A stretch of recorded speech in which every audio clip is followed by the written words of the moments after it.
They always said I was the responsible one, the steady one, the sister who gave without needing thanks. For years, I believed that was love keeping the peace, making room staying quiet. So when I didn't choose my little sister as my maid of honor, I knew I'd broken something sacred, but I didn't expect what came next. At the reception in front of everyone, she smiled, took a step toward the 5-tier wedding cake I had spent 6 months planning, and knocked it to the floor. $5,500, my grandmother's buttercream recipe, and every childhood memory we used to share ruined in 1 second. And still I didn't scream. I just walked away and started cutting ties. Not out of revenge. Out of relief. Because love isn't about carrying someone who keeps choosing to fall, and family isn't supposed to feel like drowning. I used to think fairness was something you grew into. That if you played the good daughter long enough, the world would eventually return the favor. Growing up in Visalia, California, fairness was something I watched happen to other people. Not in loud, obvious ways. It was subtle. It was my little sister Paige getting the last orange popsicle every single time. It was Mom whispering to me after Paige threw a tantrum in church. Rachel, be the bigger one. Okay, sweetie, I was always the bigger one. At 7 years old, I learned to apologize for things I didn't do because it made dinner quieter. At 10, I gave up the front seat of the car, even when I called shotgun first.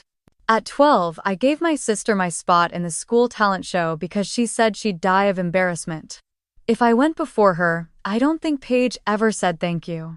But I don't think she knew she was supposed to. She was the kind of child adults called spirited. She had curls that bounced when she ran, and she always ran. Through stores, through family events, through people's patience. But they adored her. They said she was creative, a free thinker. They called me the reliable one. Calm. Mature. The truth is I was just tired. I remember one summer, I worked 2 part-time jobs, one at an ice cream shop and one cleaning tables at a retirement home. I was 16. I saved every dollar because I wanted a used Honda Civic before senior year. Nothing flashy, just something that didn't smell like middle school gym socks. I came home one afternoon, hands sticky from mopping up root beer, and saw a red bow in the driveway. A brand new Mini Cooper. Not for me. For Paige, she was turning 17 and cried last week because she thought she'd have to share my car. The one I hadn't bought yet. The one I was still mopping floors for. She got the car. I got told I was being ungrateful, so I clapped. I hugged her. I smiled in every photo. And then I walked upstairs and cried into the pillow I'd bought with my own money. That's what being the older sister meant in my house. You made room. You made peace. You made it easier for everyone else to ignore the imbalance. I don't blame Paige entirely, not anymore. When you're told your whole life that you're special, that everything will be okay because someone else will fix it, you grow into that belief like it's your birthright. I blamed our parents more. Especially our mom. She never hid the fact that she wanted us to be close. Her version of close, though, always meant I needed to bend, like when she said, "Paige is sensitive, Rachel. Don't press her so hard when she forgets to say thank you." Or when she forgot my birthday dinner because she was with a boy she'd just started dating. Mom actually told me, "Rachel, it's good she's learning to love someone. You already know how to be independent." I was 19. I had just cried into my tiramisu. Alone. The older I got, the more I told myself things would level out, that once I had a career, once I built a life outside our family, the scales would shift. I wouldn't need Mom's approval or Paige's acknowledgement. I'd have my own home, my own rules. And I did. By 28, I was a real estate agent closing my 6th home in Rancho Palos Verdes. I had a fiancé, a solid friend group, and a therapist who helped me stop apologizing before every sentence. But I also had Paige. At 23, she still lived at home, still job-hopped between unpaid internships and creative pursuits. Still forgot birthdays. Still called me when her tire light came on. Still acted like the world was made of safety nets. She didn't even have to see. I was her favorite net, at least I had been. Until the day I chose someone else to stand beside me on the most important day of my life. And the moment I said Amanda's name as my maid of honor, I realized just how far Paige would go to remind me of my place. That story didn't begin at the cake. It started with 1,000 small sacrifices and one simple truth.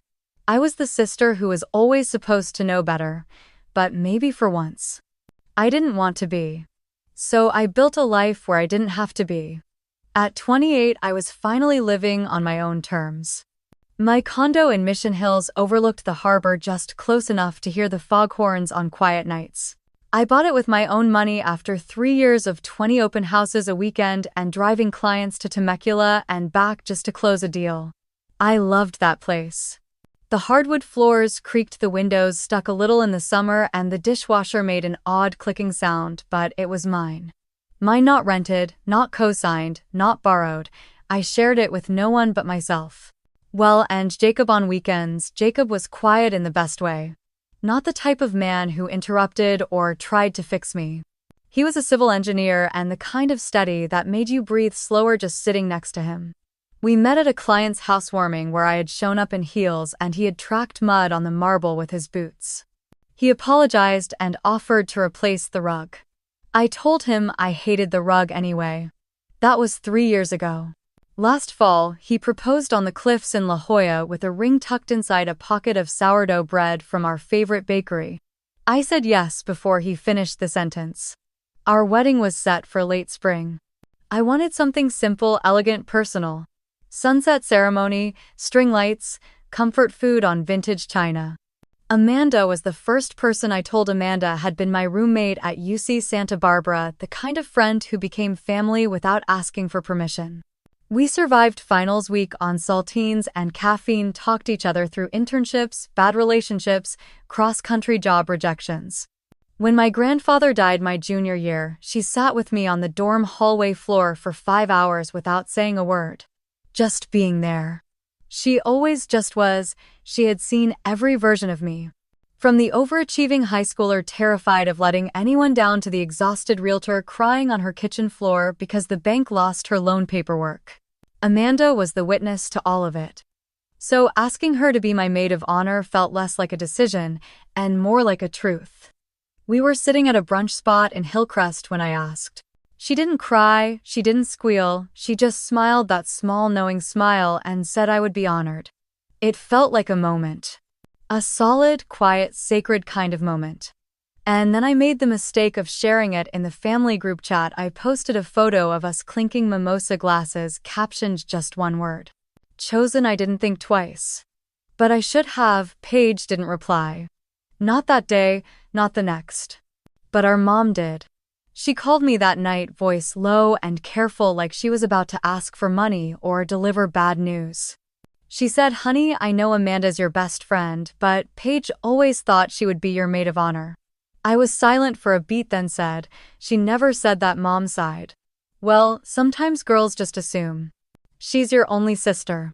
It would have meant a lot. I could feel the familiar weight rising in my chest, like I was being asked to apologize for my own heartbeat. I said quietly, "Amanda's earned it. She's been there for everything." Mom didn't argue. But her silence said everything. When Paige finally messaged 3 days later, it was just a heart emoji on the photo. No words, no congratulations. Just that sterile, passive little heart. But I knew her. That heart was a bullet wrapped in a Band-Aid. At first I convinced myself I was imagining it. That I was being paranoid. That she was just busy. But then the little signs started stacking up. She missed our first dress appointment, said her car had trouble. She skipped the makeup trial because of a freelance photo shoot she forgot to reschedule. She started texting our cousin Emily asking what color the bridesmaids were supposed to wear, even though I had already sent the mood board weeks earlier. Amanda noticed. She always noticed. She said one evening gently, "Paige is spinning something." "I can feel it." I nodded but didn't want to believe it yet. I wanted to give Paige the benefit of the doubt. Again. Because that's what I did. That's what I was trained to do. But deep down something in me knew. This wasn't about the wedding. Not really. It was about all the years Paige had quietly expected to be center stage in my life, and this time she wasn't. She wasn't the headline, she wasn't the confidant. She wasn't chosen. I had broken an unspoken contract. The one where I was always supposed to make space for her. And now for the first time I hadn't. The day the bridesmaid dresses arrived, I asked her to come try hers on. She showed up 45 minutes late carrying a coffee and chewing gum. I handed her the blush pink dress and she held it up like it had personally offended her. "This isn't really my color," she said flatly. "It's the one everyone's wearing." She glanced at me sideways. "You didn't even ask if I liked it." "It's a bridesmaid dress, Paige." "It's not a prom date," she shrugged and walked into the bathroom to change. A few minutes later, she opened the door and stood there arms crossed. "I don't want to walk behind Amanda." I blinked. "What? In the lineup?" "I don't want to walk behind her." "Can we change the order?" My jaw tightened. "Number. That's the order." She smiled, but there was no humor in it. "Of course it is." Then she turned and shut the door. I stood in the hallway of my own condo holding my breath. Not from shock, but from recognition. That moment wasn't new. That tone, that smile, that shift of power play wrapped in politeness, I had seen it all before. In smaller doses. But this time it wasn't a popsicle or a seat in the car. This time she was coming for something bigger. And I had just handed her the perfect stage to do it. It started small. The next morning Paige texted me, asking to reschedule her dress fitting. Again, she said she had a photo shoot that popped up last minute. She offered a vague sorry and a smiley face. I moved the appointment. Then she texted asking if we could reconsider the song choices for the ceremony.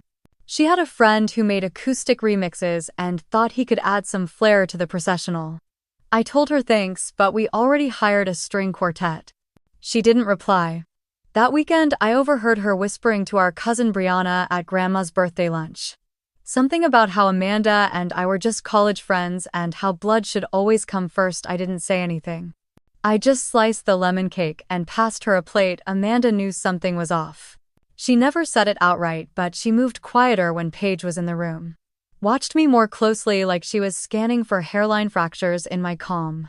I tried to stay neutral to let it pass to avoid turning a bruise into a break, but Paige didn't want peace. She wanted attention. At our joint makeup trial in Claremont, she showed up with a Pinterest board full of smoky eyes and matte lips. Our makeup artist, a kind woman named Trina, tried her best to explain we were going for soft and dewy, timeless and natural. Paige cut her off. "My skin doesn't photograph well with shine. And this shade of pink makes me look like I have a fever. Can we do more bronze?" Trina glanced at me. I gave her a nod. "Sure. Adjust hers." Afterward, Paige smiled like she'd won a game I didn't know we were playing. She took a selfie and posted it before she even left the chair, tagging the location and writing, "Could have been the maid of honor." Still the moment, the caption stung more than I expected. I didn't comment. I didn't like it. I didn't want to feed the fire. Later that night, Mom called. She spoke slowly like she always did when she was trying to package disappointment in a ribbon. "Honey, I think Paige is feeling a little overlooked." I stared at the ceiling from my bed, counting the popcorn bumps to stay calm. "Mom, I chose Amanda because she's always shown up for me." It wasn't personal. There was a pause, then that familiar sentence, soft and sharp all at once. "She's your sister, and I've been hers for 28 years. Mom sighed. "You know, Paige has always seen herself in a special role. Maybe just talk to her. Include her more. She's sensitive." I bit my lip. "Being sensitive doesn't mean she gets to bulldoze every boundary I set." She didn't answer right away. Then she said, "I'm just asking you to think about it. That's all." The next day, Paige emailed the photographer directly to suggest we rearrange the bridal party photo layout. She claimed the lineup would be more symmetrical if she stood closer to me. I only found out because the photographer, confused, forwarded the message to me asking if the request was approved. I told her no. The order stands. When I confronted Paige, she shrugged and said she was just helping streamline the visuals. That I shouldn't be so uptight. She said the word uptight with a smile that didn't reach her eyes. Amanda stayed quiet through all of it. She didn't argue. She didn't defend herself. She just stood behind me, solid as stone, always watching, always waiting for the temperature in the room to rise. One evening after a long day of errands, I found Paige in my condo kitchen eating leftovers straight from the container. She didn't ask if it was okay to be there. Didn't comment on how tired I looked. Just said offhandedly, "I've been thinking. I know you already picked Amanda, but it's not too late to switch. I mean, I'm your sister." People expected I dropped my keys on the counter and exhaled. It's not about what people expect, Paige. Then what is it about? It's about who's earned the space. Who's shown up. Who's been there every single time I needed someone, she scoffed. So, I get punished for not being your emotional crutch. I stared at her. You're not being punished. But you're also not entitled to a title just because we share a last name. Her mouth twitched. Then she set down the fork and leaned against the fridge. I just think it's sad that you value some college friendship over family. I crossed my arms. What's sad is that you think it's a competition. The room fell quiet. After a long moment, looked away and said softly, "You've always made me feel like I'm less number. You've always assumed that being the youngest meant you deserved more. And now that I'm not handing it to you, you're panicking." She didn't respond. She grabbed her bag and walked out. That night, Amanda texted me, still breathing barely. She sent a heart. No commentary. No advice. Just the quiet reassurance of someone who understood that sometimes survival meant standing still while everyone else demanded movement. I laid in bed and stared at the ceiling again, remembering all the moments I had bent myself into. Someone more palatable, more agreeable, more easy. I had outgrown that shape, and Paige could feel it. That's why she kept pushing. Because the one thing harder than being ignored was being irrelevant, and for the first time in her life, Paige was no longer the center of my orbit, and she was going to make sure I felt every inch of the distance. By Tuesday morning, it wasn't just Paige making noise. She posted a photo of herself in a pale blue bridesmaid dress with the caption, "When you're pushed aside from the role that was always yours and have to smile anyway." It took about 20 minutes before the comments started piling up. Aunt Lacey asked, "Wait, aren't you the maid of honor?" Uncle Dave posted a confused face emoji. Then came Cousin Monica with a too-long reply about family dynamics and being overlooked. Even worse was Aunt Nancy chiming in with one sentence that sent a chill straight through me. I thought Paige was going to be the maid of honor. That was it. A single comment. And suddenly my inbox was a war zone. I got 6 texts before noon. 3 were from extended family asking if something happened. 2 were from Jacob's side wondering if I needed help with damage control, and 1 was from Mom. It just said, "We need to talk." I stared at it for a solid minute before replying, "I'm working. Call you tonight." That night, she didn't wait for small talk. "Rachel, I know you're trying to be fair, but this is hurting your sister." I held the phone against my shoulder while folding laundry. "Mom, I'm not doing this to hurt her. I didn't say you were. I just think maybe she assumed she'd have a special role. That's normal. She's your sister. So that automatically makes her entitled to the title mom side. The way she always did when she thought I was being difficult. It's not about entitlement, it's about meaning, about connection. This is your wedding. Don't you want it to reflect your whole family? It already does. That's the problem. I chose someone who's been by my side consistently. That is my version of family." She went quiet. Then finally said, "I just don't want there to be bad blood at your wedding. Can you at least think about a compromise?" I hung up the phone and sat on the floor staring at the pile of clean towels. Compromise. That word always meant me giving up something so someone else could feel better. Later that evening, Amanda and I were going over the ceremony schedule on Zoom. She noticed the tension in my face before I said a word. "What's going on?" Paige's post. My mom's call. Family politics. It's all boiling over now. Amanda leaned back in her chair. "Of course it is. Because you chose yourself. And people aren't used to you doing that." I let out a shaky breath. Maybe I should have just named her from the start. Maybe it would have saved all this mess. She tilted her head slightly. "You know that's not true. The mess would have looked different, but it still would have come. Because it's not about the title. It's about her needing to be centered. And she's not." I rubbed my temples. I just wanted this to be simple. Clean. not a circus. Amanda looked at me for a long moment before saying, Rach, love isn't a duty. You don't owe anyone that spot.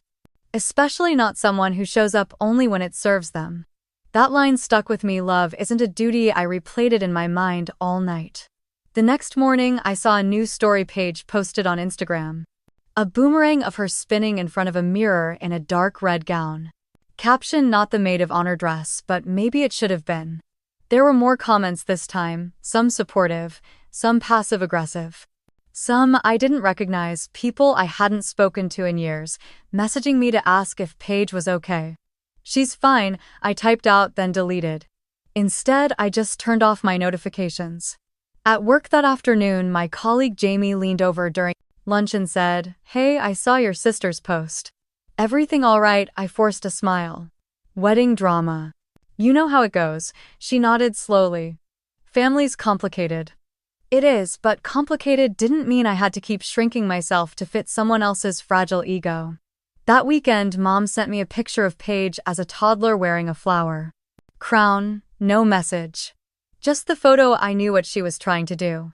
Remind me of who Paige was when we were small. Before the wedges between us hardened. Before expectations became demands, but I wasn't planning a wedding for the past, I was planning it for the version of myself I had become. And in this version, I didn't mistake guilt for love, I didn't confuse obligation with closeness. Later, that night, Amanda sent me a voice memo. Just remember, you're not wrong for choosing what brings you peace. You're not cruel for setting boundaries. You're finally being honest. I sat with her words, I let them wash over the noise. Because deep down I knew Paige was going to keep escalating. But I also knew this, I didn't need everyone to agree with my decision, I just needed to stand by it.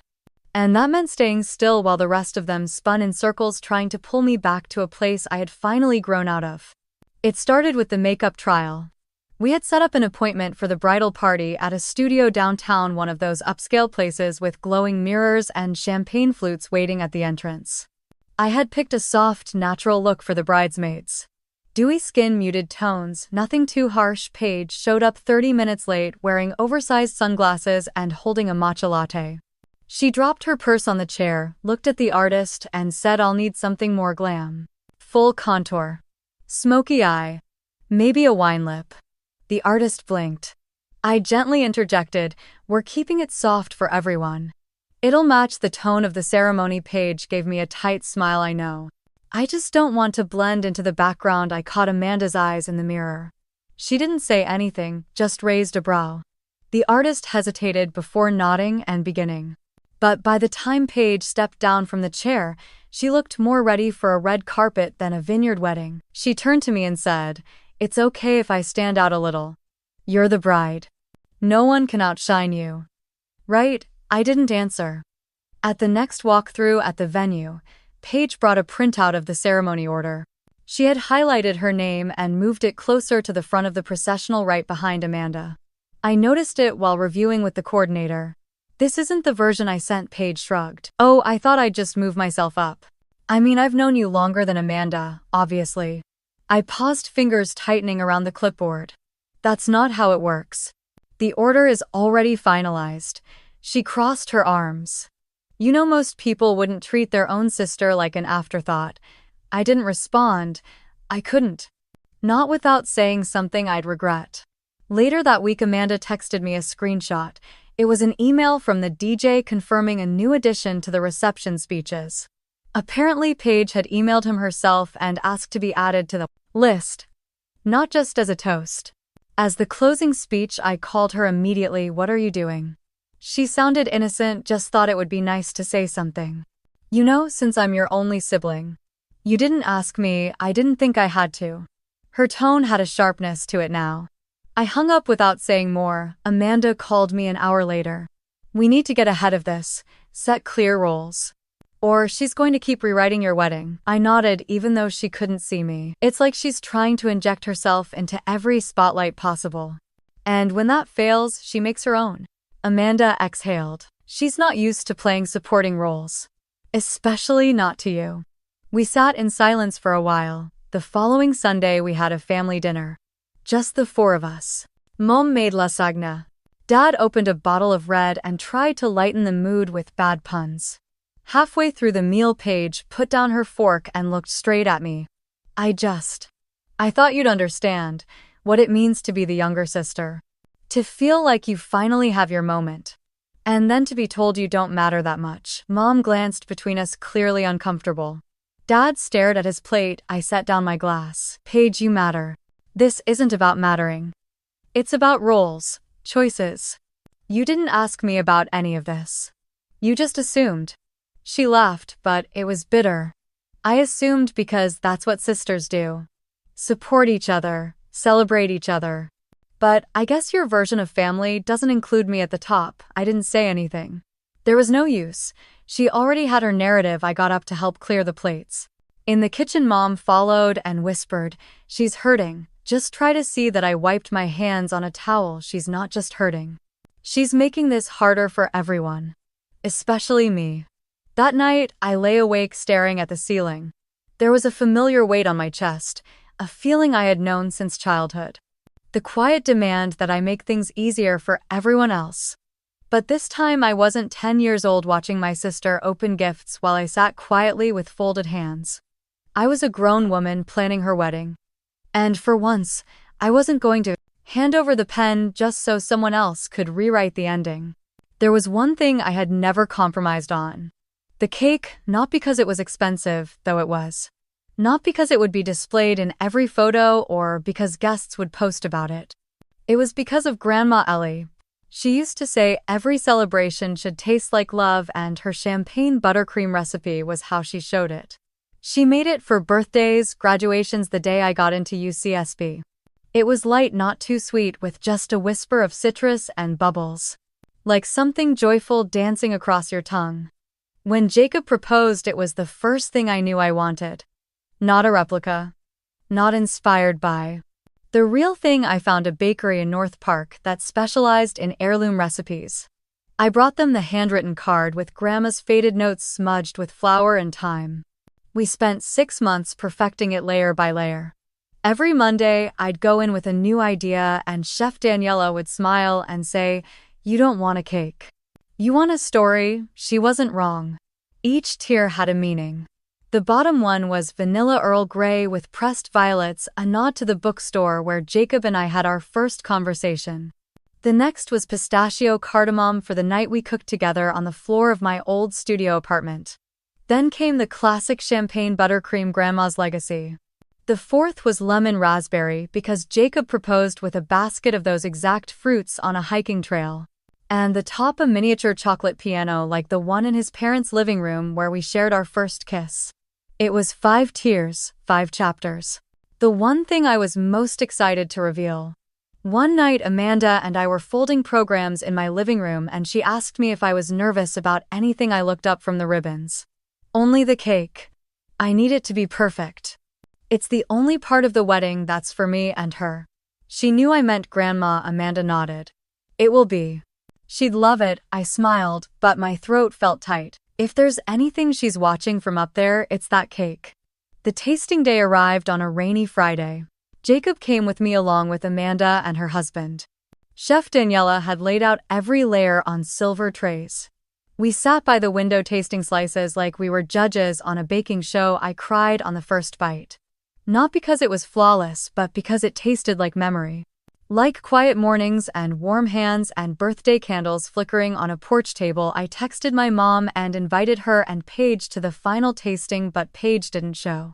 Mom said she had a headache. I tried again the next week. No response.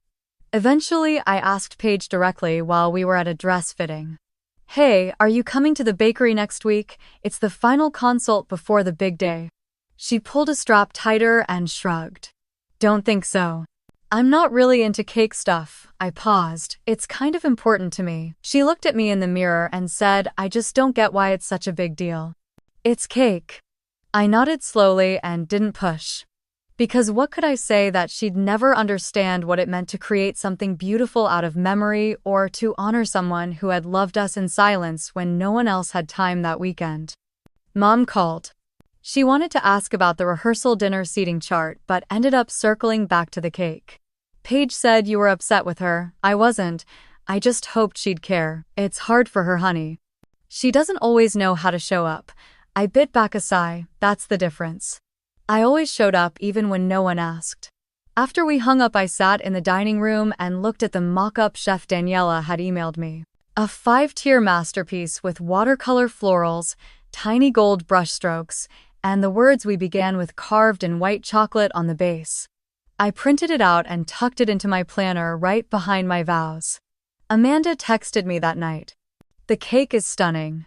I'm proud of you." I typed back, "I just hope nothing goes wrong." And for a split second, I wondered if that was tempting fate.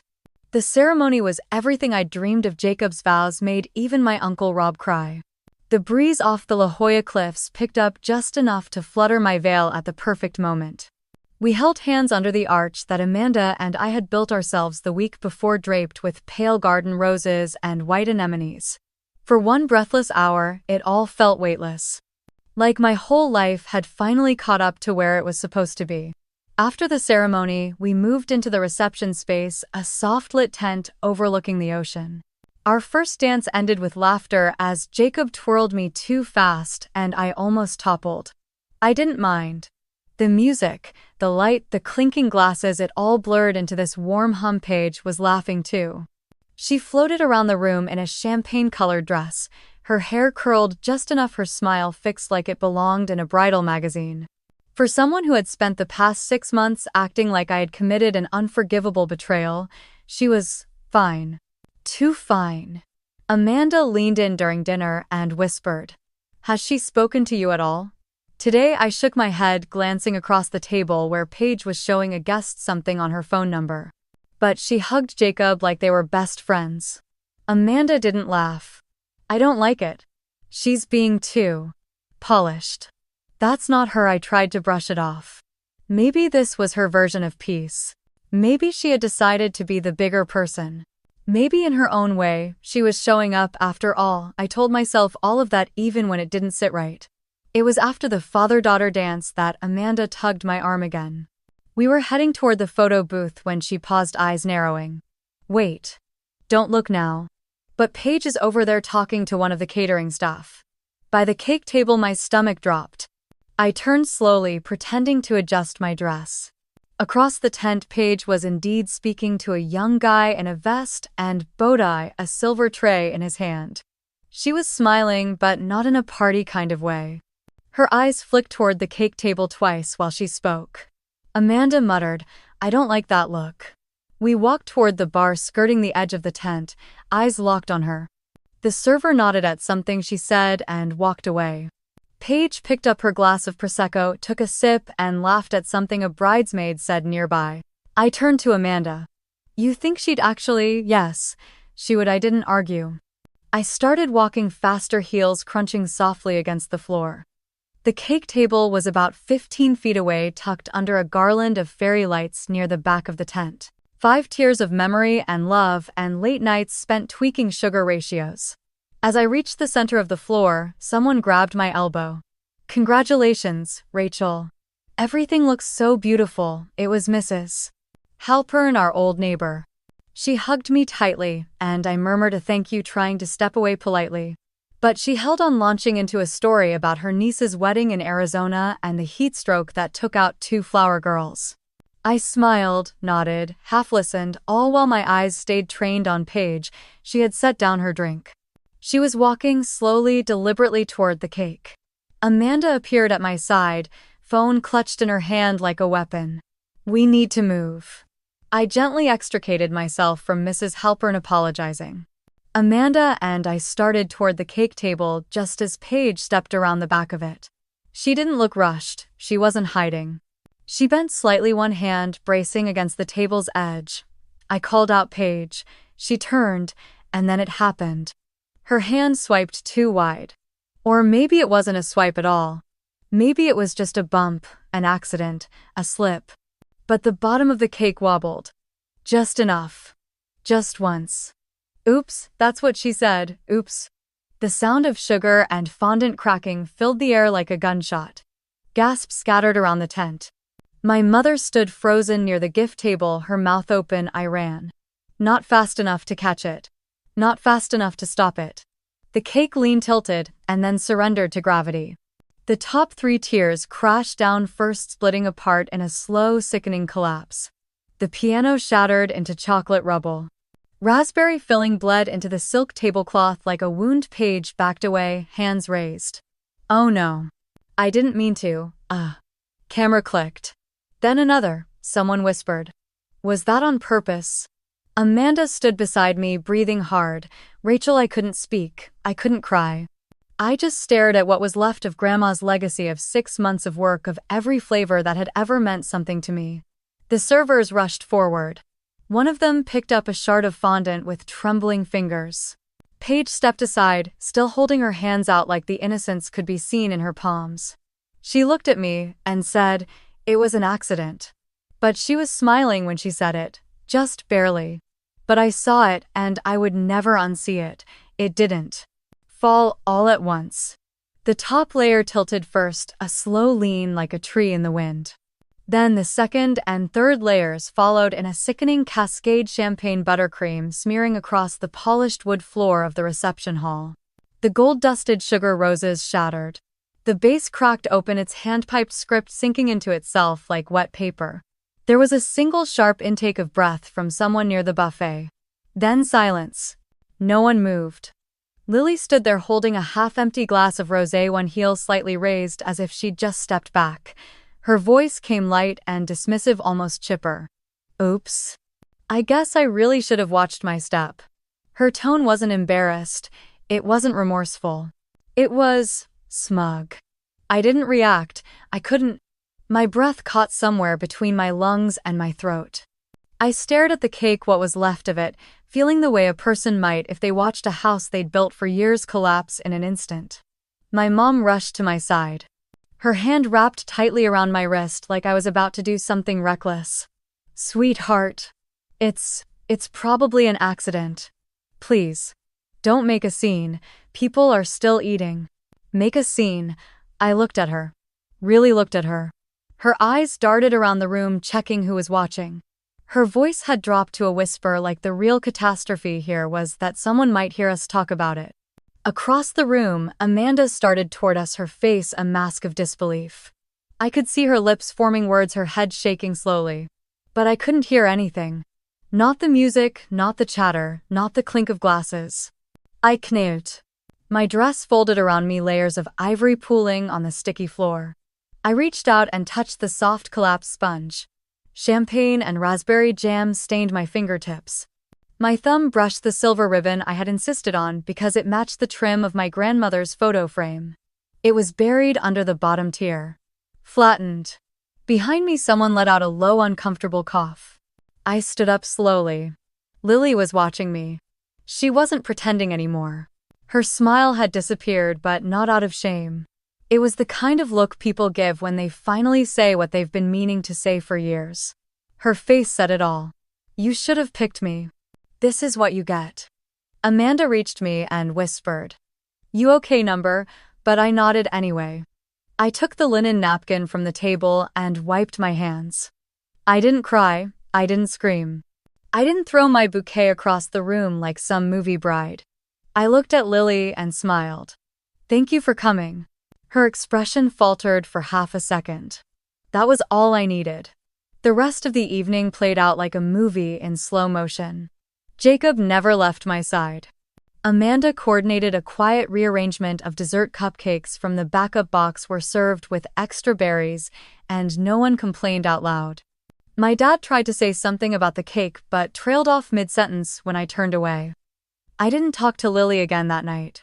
Later, after most of the guests had left and the room was nearly empty, I sat on one of the velvet chairs near the window. Amanda joined me with 2 glasses of leftover champagne. You're handling this better than anyone I've ever seen, she said quietly. I shook my head. This wasn't just a cake. I know. It was 5 tiers of memories. My grandmother's frosting recipe, the way Jacob looked when he tasted the lemon layer for the first time, the hours I spent sketching it with the pastry chef, making sure every element told our story. The tiny sugar books for our love of reading. The small piano keys for the night we met. It was more than flour and eggs. It was what I thought family honored. Amanda handed me the glass. You honored it, Rach. She didn't. That's on her. I sipped quietly. The city lights shimmered through the window. Somewhere in the back I could hear Lily laughing with a cousin like nothing had happened. Like the moment that broke something sacred wasn't even worth her attention. And suddenly I felt nothing. Not rage, not pain. Just a clean, terrifying stillness. The kind that comes when you realize a line has been crossed and there's no walking back. I used to think family could stretch around hurt. That love could absorb pettiness, jealousy, even betrayal if you just held on long enough. But sometimes the most loving thing you can do is let go. I didn't say goodbye to Lily that night. I didn't know her that. I had said enough with my silence. And as I gathered the hem of my dress and walked out into the cool San Diego night hand in hand with Jacob, I knew one thing for certain. Something ended that evening. And it wasn't just the reception. The hotel suite was quiet except for the rustle of my dress as Jacob unzipped it gently. I stepped out of the satin and tulle and into a pair of soft cotton shorts and his college sweatshirt. We had barely spoken since we left the reception. Not because there was nothing to say, but because everything had already been said without words. He watched me as I walked to the desk, opened my laptop, and waited for it to boot. You sure you want to do that tonight? He asked, settling on the edge of the bed. I nodded without looking up. It won't take long. I had always kept a folder labeled family accounts. It wasn't anything dramatic.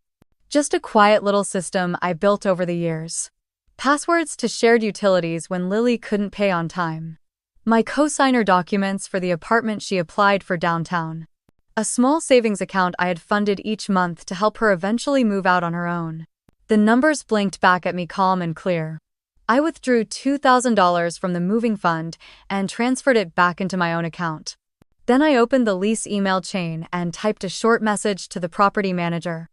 Hi Sharon, as of today I would like to remove myself as co-signer from Lily Morgan's lease. Please let me know what next steps are required. Simple. Respectful. Final. I clicked send and leaned back in the chair. Jacob came over and placed a glass of water next to me. I don't want to push. But is this something you'll regret in the morning? No, I said quietly. This isn't revenge. This is me ending something that should have ended a long time ago. He nodded. He didn't argue. He just placed a hand on my shoulder and left it there. I stared at the screen a little longer. I had always thought love meant stepping in, catching the pieces when someone shattered, patching over the parts that hurt, even when they kept slicing me open. I called it loyalty. But it was just fear dressed up in a prettier word. Fear that if I stopped giving, they'd stop seeing me. Fear that if I didn't help, they wouldn't stay, but they hadn't really stayed. They just took up space and left the rent to me. I logged out of every shared account. Cut my name from every corner it didn't belong. And for the first time in years, my digital life felt clean. I shut the laptop and placed it gently in the drawer. Jacob kissed my forehead. You did the right thing. I crawled into bed beside him and turned off the lamp. My phone was still buzzing somewhere in my purse, but I left it there. Whatever came through could wait. Morning light slipped through the sheer curtains, painting gold across the room. I made us coffee in the little hotel machine, poured it into the ceramic cups they left for honeymooners, and sat on the balcony with my feet tucked under me. I didn't feel triumphant. I didn't feel angry. I felt something I hadn't felt in a long time. Still, there was no emergency to solve, no damage to spin, no apology to script. Just me holding space for myself. Jacob stepped out with his mug and sat next to me. Still not turning your phone on? Nope, good. He smiled.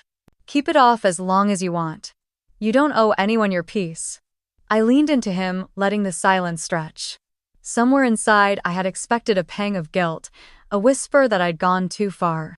That I'd let one broken cake push me over an edge I couldn't return from. But it didn't come. Because it wasn't just the cake. It was the accumulation. Years of being the cushion. The safety net. The one who made room even when there wasn't any left. I had given Lily my time, my money, my voice, my credit score. I had softened every corner for her until I didn't recognize where she ended and I began. But last night, in front of everyone, she had shown me exactly where she stood. And I believed her. I didn't need her apology. I didn't need her explanation. I didn't need one more cycle of she didn't mean it or you know how she gets. What I needed was this. To stop making space for people who didn't value the gift. To turn off the valve. And let them feel the difference. The phone vibrated for almost a full minute when I finally turned it back on. I watched the screen light up with text after text, each one piling on top of the next like an avalanche that had been waiting to fall. From Mom, Lily was denied the apartment. They said her cosigner backed out. What happened? From Dad, sweetheart, can you call me when you have a moment? It's about your sister. From Lily, you can't just drop this on me. They said I need to pay a deposit I don't have. Are you seriously doing this? From Lily again, I thought you said you'd always have my back. Guess that was just another lie. And then the third, I'm being pushed out of the world here. Do something. I sat on the edge of our bed, phone in hand, heartbeat steady. I had expected anger. Accusations. But the desperation in Lily's messages hit different. I called Dad. He picked up immediately. Hi honey, glad you called. Your mom and I are trying to figure out what's going on. Lily's panicking. I'm aware, I said calmly. There was a pause. A hesitation in the way he cleared his throat. I got an email from the university. They're withholding her diploma. She still owes a few thousand in unpaid tuition. I let that sit for a moment. Was that supposed to be my cue to fix it? I asked him what he wanted me to do. He sighed. She's just struggling. And I think what happened at the wedding might have pushed her further. So you saw it then, I said. The cake. He didn't respond at first. I watched her do it, he admitted eventually. The angle I was at. She wasn't bumped. She wasn't distracted. She was looking right at it when her elbow went out, and you didn't say anything. He let out another breath. It was your day. I didn't want to make it worse. But it's okay to make it mine to fix, I said softly. Again. I heard the guilt settle into his silence. I'm not calling to argue, Dad. I'm calling because I need to know something. What is it? If no one bails her out this time, what happens? More silence. Not defensive, just new. He said he didn't know. I told him that maybe that's exactly what needs to happen. That maybe Lily has never learned to swim because she's never had to feel the water rise around her. He didn't disagree. We ended the call quietly. No yelling, no sides taken. Just a father and a daughter standing at the edge of a change neither of them could undo. I didn't reply to Lily's texts. Not out of spite, but because I no longer saw myself as the net beneath her fall. Later that afternoon, I drove to a small cafe near Balboa Park and sat outside with Amanda. She hadn't brought it up, but I could see the question in her eyes. You okay? Better than I thought I'd be. She nodded. Sipped her iced tea. They're going to keep pushing, you know. Until they realize you're not the same, Rachel. I know. What will you do if she shows up? I shrugged. Invite her in if she wants to talk. Close the door if she comes to blame. Amanda smiled softly. You're learning to choose you. I looked up at the trees swaying in the late summer light. Everything felt clearer. Like the years of fog and noise were finally burning off. That night, Jacob found me on the couch scrolling through old photos. Me and Lily as kids. Halloween costumes, family barbecues, beach trips. Do you miss her? He asked. I shook my head. I miss the version of her I thought could grow beside me. That version never existed. And now, maybe for the first time, I wasn't mourning that loss. I was accepting it, letting the fantasy go, letting myself be free. The next morning I received one last message from Lily. Fine. I'll figure it out on my own. Don't expect me to come crawling back when you finally realize what you've done. I read it once and then deleted it. No reply, no explanation, no defense. Because I wasn't building a case anymore, I was building a life. One boundary at a time. I didn't answer right away when my mother asked to come over. I needed a moment to brace myself to step into that house again, not as the sister or the daughter who bent, but as the woman who had stopped doing so. She brought lemon bars like she used to when I was in college, as if sugar could dilute memory. She sat across from me at my kitchen table, eyes already welling before the first sentence left her lips. Lily's in trouble. She's getting eviction notices. Her credit's tanked. She can't even register for next semester because she still owes $3,000 in back tuition. I stayed quiet, not to be cruel, but to let the weight of her words hang in the air without rushing to catch them. Then she said it. We were wondering if maybe you could help. The word we stung. I asked gently why Lily hadn't come herself. She's embarrassed. You know how proud she is. She's just lost her footing. She's still your little sister. I took a breath. Mom, I know you mean well, but I've helped. For years. Quietly, consistently. And I never asked for anything back. But this time I'm not just refusing out of anger. I'm saying no because it's the only way she'll learn to stand on her own. She shook her head. But this isn't the time for tough love. She's at rock bottom. Maybe rock bottom is what she's needed, I said. You raised us to believe family means showing up, but that doesn't mean covering for every choice someone refuses to own. Before she could answer, my dad walked in from the back patio. I hadn't seen him since the wedding. He looked older somehow, not just in face, but in posture, as if the events of that day had finally made him carry his years. He sat down and I noticed how he didn't look at my mom, but at me. I saw what happened, Rachel. I saw how she knocked that cake over and pretended it was nothing. I didn't say anything that night because I didn't want to ruin the rest of your day. But I won't pretend I didn't see it. My mom looked shocked. Her voice cracked. You think she did it on purpose? He didn't flinch. I know she did. Then he turned to me. If I help her, it'll be under one condition. She gets a job, starts paying something, anything. She learns how to handle her own money. Because this isn't about blame anymore. It's about growing up. I nodded. That's all I needed to hear. An hour later, Lily came. She stood at the threshold of my door like a child who wasn't sure if she'd be invited in. Her voice was small. Can we talk? She didn't sit. Just paced the rug near my coffee table like her feet didn't know whether to stay or flee. I messed up. I know I did. I thought you would always catch me. I kept my eyes steady. I always did. Until I couldn't anymore. She looked down. Mom said, you might help. I didn't speak right away. Instead, I handed her a printed letter I had written the night before. Not out of spite, but because I knew if I spoke the words, I'd soften them too much. She unfolded the page. Lily, I am not angry. I'm tired. I'm not punishing you. I'm drawing a boundary that's long overdue. I have loved you through every bad decision, every tantrum, every moment you chose not to see me. But love isn't the same as enabling. I will not co-sign leases, cover tuition, or transfer money anymore.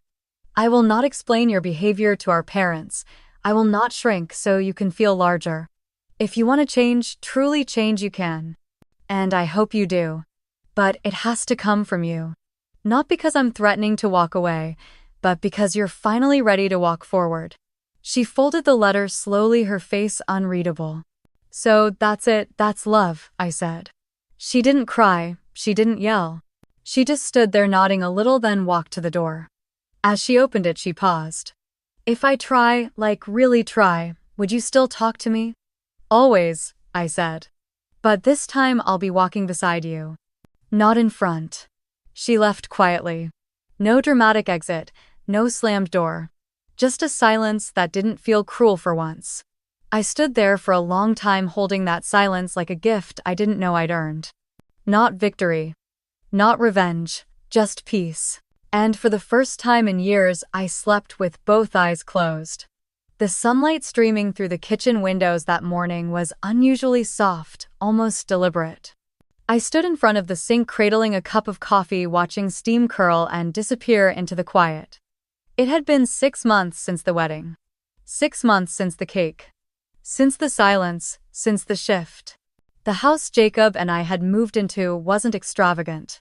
It was a 2-story Spanish-style home in a quiet cul-de-sac in Santa Clarita, just far enough from the chaos but close enough to feel alive. We had painted the walls ourselves. Burned a few dinners figuring out the oven. Turned the guest room into a reading nook we both used more than we admitted. Tonight, for the first time, we were hosting a dinner. Amanda arrived first wearing her signature wrap dress and carrying sunflowers wrapped in brown paper. She hugged me at the door without a word and handed over a bottle of Malbec we both had discovered on a weekend trip years ago. "I miss this," she said. You're cooking. Your overly dramatic playlists. You mean the ones that make you cry halfway through the salad course? Exactly those. We were setting the table when the doorbell rang again. Jacob answered it this time. My parents stood in the doorway a bit uncertain, like guests in a house they weren't sure they were still welcome in. But my mother smiled and held out a peach cobbler wrapped in foil. "It's from scratch," she said quickly. "I didn't want to bring anything store-bought." "Thank you, Mom. Come in." My father hugged me, tentative but warmer than usual. His eyes scanned the living room, the photos on the wall, the tiny details of the life I had built without needing to ask permission. And then came Lily. She walked in with that same familiar tilt of her chin, but something was different. Her hair was shorter, darker, styled in a neat bob. She wore a simple blue blouse tucked into tailored pants and carried herself with a poise I hadn't seen before. Next to her was a man I didn't recognize. Tall, kind-eyed, with a steady presence. "This is Daniel," she said. "We met in class. Personal finance." "Hi," I said, shaking his hand. "Welcome." He smiled. "She talks about you a lot." I raised an eyebrow. "All good things, I hope." "Mostly." He laughed, and Lily gave him a playful nudge. We sat around the table, the mismatched chairs pulled in from other rooms, napkins folded as best as I could manage. The roast chicken came out slightly overdone, the potatoes were perfect, and the salad dressing was too garlicky. No one cared. The conversation started slowly, cautious, like people testing the temperature of a pool before jumping in. Amanda carried most of it at first, telling stories from her new apartment downtown, her latest court case, a yoga retreat she hated but paid for anyway. Then Jacob chimed in about the renovation at his firm, and even my father added a few comments about the real estate market, but the moment that held the most weight came quietly. Lily set her fork down and glanced around the table. "You know, I didn't think I'd say this 6 months ago, but I'm happy. Like, really happy." She looked at me. "That spreadsheet you made me 3 years ago, I printed it again. I update it every week now. Turns out tracking expenses is weirdly satisfying." Daniel grinned. "She makes pie charts, color-coded." "That sounds terrifying," I said, laughing. "It kind of is," he replied.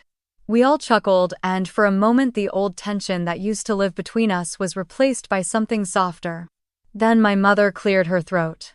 Her eyes found mine, and her voice was unsteady but firm. "I need to say something. To you, Rachel." The room quieted. "I was wrong. About so many things. I pushed you to give, and I didn't see the weight it put on you. I thought I was protecting Lily, but really I was avoiding the hard truth that she needed to stand on her own. You were right. And strong. And I should have said it sooner." I didn't say anything for a beat. I just looked at her. At the woman who had for so long been the silent judge in the room of my life.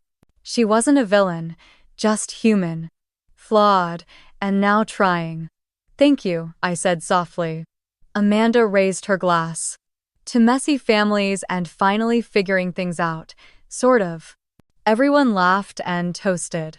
The clink of glasses felt light. Free. After dessert, while Jacob and my father discussed replacing the deck boards, and Amanda and Daniel were deep in a debate about avocados, Lily stepped outside onto the back patio. I followed a minute later, carrying 2 glasses of wine. She took one, sipped it, and stared out at the sky. "Did you think I'd ever get here?" she asked. "To my backyard, or?" "No," she smiled. "To not being a complete disaster." I paused. "I think deep down I always hoped you would. But I had to stop waiting.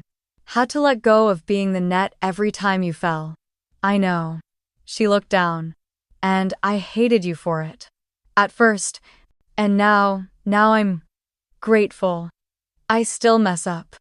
I still have so much to learn. But the truth is, your silence after the wedding was the loudest wake-up call I've ever had." We stood there for a long while, not saying much, just letting the air between us settle into something new. Later that night, after everyone left and the dishes were stacked in the sink, I sat on the couch with my legs tucked under me, staring at the empty wine glass in my hand. The house was quiet again. Jacob came out from the bedroom, kissed the top of my head, and went to turn off the porch light. As it clicked off, the world outside went dark, but inside I felt more lit than I had in years. Not every wound heals clean. Not every relationship is reborn in the exact shape it started. But some cracks, if they stop bleeding, can still let the light in. Have you ever had to set a boundary with someone you love? Tell me in the comments below. And if you've ever chosen yourself after years of being the fixer, stay with this channel. You're not alone. And your story matters.